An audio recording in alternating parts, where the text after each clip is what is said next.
खास विशेष समस्या है कि वक्फ बाय यूज़र पे जो रजिस्टर्ड नहीं है उनको वक्फ बाय यूज़र नहीं माना जाएगा। उस पर भी जब सरकार की तरफ से ये आ गया है, ये बात आ गई कि हम उसमें कोई स्टेटस में कोई परिवर्तन नहीं करेंगे, तो अब कोई ऐसी बात बची ही नहीं है, कोई बात बची नहीं है। अब लिमिटेशन एक्ट का है मामला, तो उस पर तो ना रोक लगी ना किसी ने कुछ कहा है अभी। तो लिमिटेशन एक्ट में हो सकता है कि आप कोर्ट के सामने जाएं और लिमिटेशन आड़े आता हो तो कोर्ट उस पर सुनवाई ना करे, वो अलग बात है। तो कोई छोटी छोटी बातें हैं वो चलती रहेंगी, लेकिन सब लोग समझते हैं कि जो मुख्य बात है जब तक वो तय नहीं होती तो उससे प्रभावित जो भी बातें होती हैं उन पर भी यही माना जाता है कि इसको स्थगित करें, इसको बाद में सुनें। Sir, in English, if you can brief us, what happens to the assurance given by the government to the court? Well, the assurance obviously remains, because it's on that basis that the court had fixed the hearing for interim relief.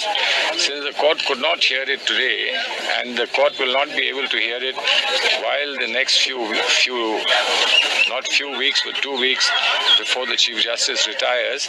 So after consulting with everybody, the Chief Justice decided that the matter now should be heard on the 15th, which is on a day on which a full hearing can take place. But obviously the bench will change. It will be a new bench presided over by a new. It could be Justice Gawai, it could be anybody else. I don't know, because that's the power of the new Chief Justice to decide what the bench will be. So what happens to the assurance given by the Assurance will remain. Assurance will remain. This is all an exchange between honourable people. So when the government Solicitor General says that we will not do anything while this is pending, relating to membership, relating to derecognition of waqf by user which are not registered, that will remain till the matter is finally disposed of. So can you mention 1 or 2 points of your rejoinder that have filed for the client? No. The rejoinder points that have been filed are very clear. Rejoinder points are, the critical points are that too much is being made of a large property increase since 2013. Now we find that there is no basis for saying this. No data has been provided. And since the 1995 onwards and all the way to 2013, there was an attempt to get everything recorded on the VAMSI portal. So obviously, when you start, portal would have less. When you finish, portal will have more.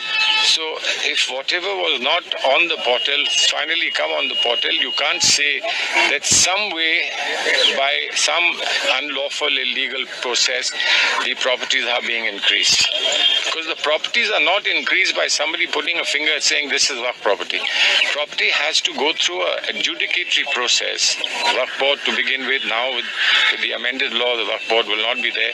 But it has to be decided to whatever extent the survey commissioner is there, to whatever extent the tribunal is there, and then to whatever extent there's an appeal to the High Court and finally to the Supreme Court.